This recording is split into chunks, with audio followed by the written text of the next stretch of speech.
வணக்கம் உறவுகளே, எல்லோருக்கும் வணக்கங்கள்.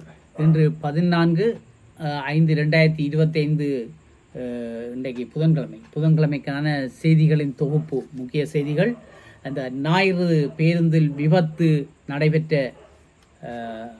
நடைபெற்று உயிரை நீத்து கொண்ட தாயாரின் இறுதிச் சடங்குகள் பற்றி, மற்றது உப்புக்கு தட்டுப்பாடு ஏற்பட்டுள்ள நிலை பற்றி, மற்ற கிளிநொச்சியில் 3 பிரதேச சபைக்கு அமோக வெற்றி கிடைத்திருக்கிறது. அதனால் ஏற்பட்ட விடயங்கள் பற்றி பார்க்கலாம்.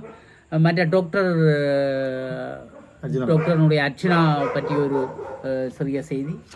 மற்றது எங்களுடைய நாமல் இனப்படுகொலைக்கு நினைவு சின்னம் கனடாவில் அமைக்கப்பட்டதுக்கு அதிருப்தி, அது பற்றி நாங்கள் பார்க்கலாம்.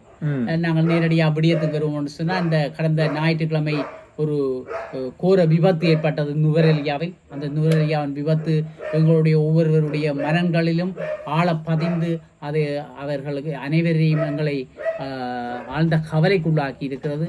அது எவ்வாறு நடந்தது, எப்படி நடந்தது என்ற நிலை இன்னும் ஒருவருக்கும் தெரியவில்லை. ஏனென்று சொன்னால், அந்த சாரதியும் தன்னுடைய உயிரை விட்டுள்ளார். அவருடைய நடத்துனர் மட்டும் இன்றும் ஆஸ்பத்திரியில் அவர் இருக்கிறதாக கேள்விப்படுகிறோம். அவர் சரியான நிலைக்கு வந்த பொழுது அவர் பேச்சு இதுவரைக்கும் வரவில்லை என்று சொல்லுகிறார்கள். அவருடைய உணர்வுகள் சரியாக வர வேண்டும் என்று இறைவனை வேண்டிக் கொள்கிறோம்.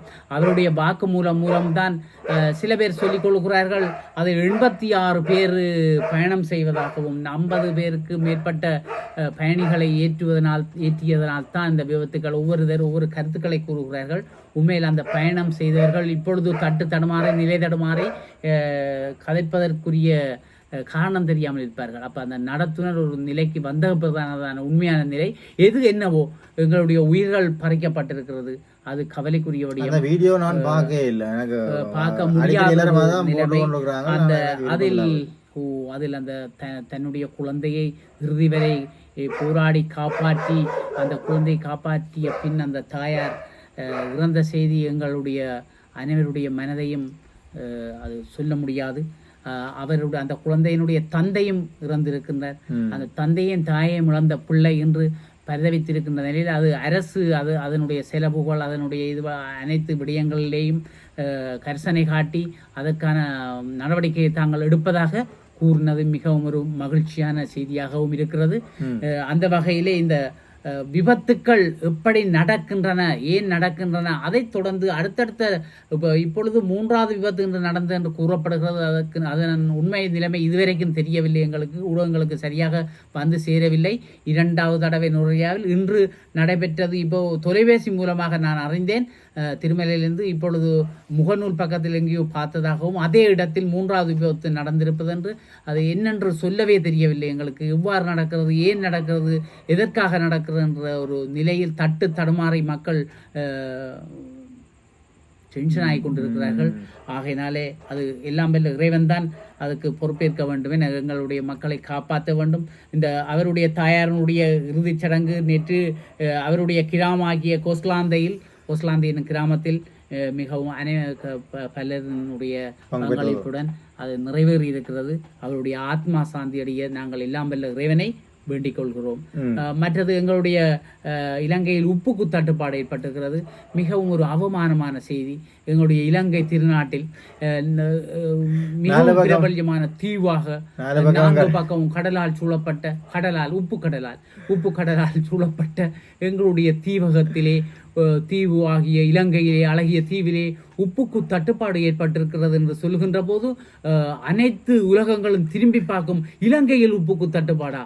அப்போ நாங்கள் என்ன செய்வது என்று கேட்குற ஒரு கேள்விக்கு ஆளாக இருக்கிறது எங்களுடைய இலங்கை. எனக்கு இதுவரைக்கும் இந்த இலங்கையில் ஏன் உப்புக்கு தட்டுப்பாடு ஏற்பட்டது எனக்கு இதுவரைக்கும் தெரியவில்லை. எப்போ துறந்தார்களோ உப்பளத்தை அன்றிலிருந்து தொட்டது எங்களுடைய நாட்டுக்கு உப்பு பிரச்சனை.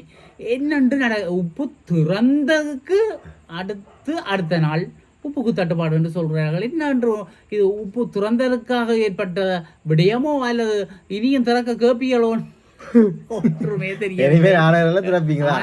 உப்பு பழம் தேவையா வேண்டாவங்களுக்கு உப்பை கேட்டால் வேண்டாவங்களுக்கு உப்பு வந்தாலே காணுன்ற அளவுக்கு நாங்கள் மாறி இருக்கிறோம்.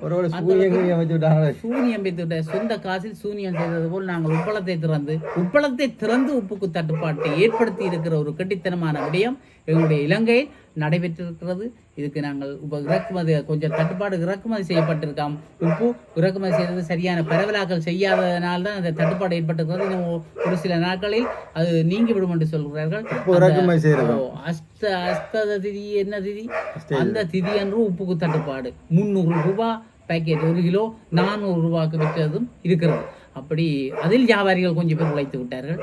நல்லா இருங்க என்று சொல்லிக்கொண்டு மற்றது நாங்கள் கிளிநொச்சி எங்களுடைய பிரதேச சபைக்கு அமோக வெற்றி ஏற்பட்டது. ஒற்று மாற்று கருத்தும் இல்லாமல் அமோக வெற்றி ஏற்பட்டு எங்களுடைய நான் நினைக்கிறேன் தமிழ் பிரதேசங்கள்ல கிளிநொச்சியில தான் ஒரு பிரச்சனையும் இல்லாமல் நாங்கள் தாண்டா பெரும்பாலும் நாங்கள் தாண்டா ஆட்சி நாங்கள் தாண்டா நடத்துவோம், நீங்க ஒன்று வேண்டாம்டா நீயும் வேண்டாம் நானும் வேண்டாம் ஒருதனோட கதைக்கவும் வேண்டாம்ன்ற அளவுக்கு அங்கே வந்திருக்குது. எங்களுடைய அங்கே கௌரவ பாராளுமன்ற உறுப்பினர் எங்களுடைய சிறிதரன் ஐயா அவர்களுடைய தலைமையிலே அங்கே நடந்திருக்குது. அங்கே 3 பிரதேச சபைக்கு அமோக வெற்றி.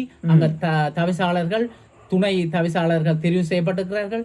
அதன்படி அங்கே கரச்சி பிரதேச சபையிலே அருணாச்சலம் பேளமாலிகிதன் என்றவர் தவிசாளராகவும் புஷ்பநாதன் சிவகுமார் என்பவர் உதவி தவிசாளராகவும் தெரிவு செய்யப்பட்டிருக்கிறார்கள்.